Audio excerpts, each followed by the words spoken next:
Hi, my name is Alan Tan. I'm a GU medical oncologist at Vanderbilt University. I'm joined here today by my colleague and friend, Dr. Paulo. Hi, I'm Paulo. I was a former fellow at Vanderbilt University under the mentorship of Dr. Tan, and now I'm joining Northwestern Medicine as a GU oncologist. Congratulations, Paulo, on your new appointment at Northwestern. I wish you a long and illustrious career. Anyway, today we want to talk about kidney cancer and circulating tumor DNA. As we know, in the past, ctDNA in MRD in kidney cancer has really underperformed. It's been considered a very low shedding tumor, and many believed it to be not adequate for detecting molecular residual disease in any setting, essentially. In the past, we've published with whole exome sequencing relatively low sensitivities in the metastatic setting. About anywhere from 30 to 50% of patients with metastatic disease can be missed with less sensitive assays. Today, we're going to talk about the next personal assay that we use. This is a whole genome test that looks at exons, introns, essentially the whole genome to look for up to 1,800 variants that are specific for that patient's original kidney tumor. So this is a tumor-informed test. And Paul's going to tell us about this population that we had with essentially mimicking the KEYNOTE-564 population in the perioperative setting. Paulo? Thanks, Dr. Tan, for the intro. This was very helpful. So we look at patients, as you mentioned, who had high-risk localized RCC.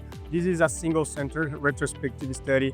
We include 22 patients who had a nephrectomy performed between June 24 and April 25.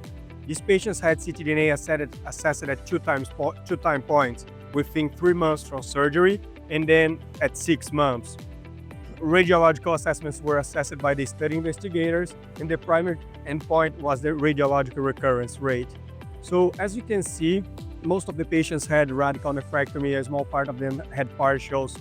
Most of them were clear cell histology, and sarcomatoid component was present in 14% of the cohort.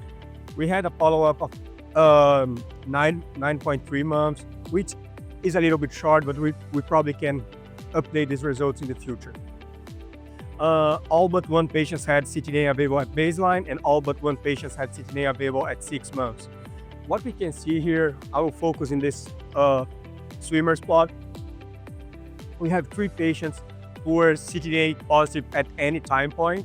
2 of them were positive in the first assessment within 3 months. 1 of them was negative at baseline and converted to positive. All these patients developed a radiological recurrence after the ctDNA was detected.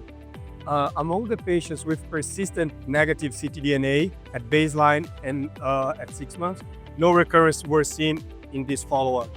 Here I would like to use an example, a patient who had a ctDNA baseline of 14, and we can see the serial measure of his ctDNA during the follow-up, and we see a persistent increasing until almost a year later, it reached 153, and we can see radiological recurrence. So yeah, it seems that ctDNA may identify patients at higher risk for disease recurrence, and maybe patients who are persistently negative may experience a reduced risk of disease recurrence. That's a great summary, Paulo. So I think in summary too, it begs the question, in these patients that are offered single agent IO and adjuvant therapy, we're actually undertreating these patients with single agent IO when we actually have better treatments in the metastatic setting. Today, we're going to see data from LIGHTSPARK-022, which actually shows belzutifan and pembrolizumab actually improves disease-free survival. We don't know by what magnitude, and we haven't seen overall survival yet, but it begs the question, should we be intensifying these patients that are the truest highest risk, essentially having micrometastatic disease with doublets instead of single agents? So that's the next trial that, I think we should be focused on. So I agree with you, Dr. Tan. I think we need to incorporate novel biomarkers to the pathology assessment. Maybe pathology is not enough, and hopefully ctDNA can be one of those tools.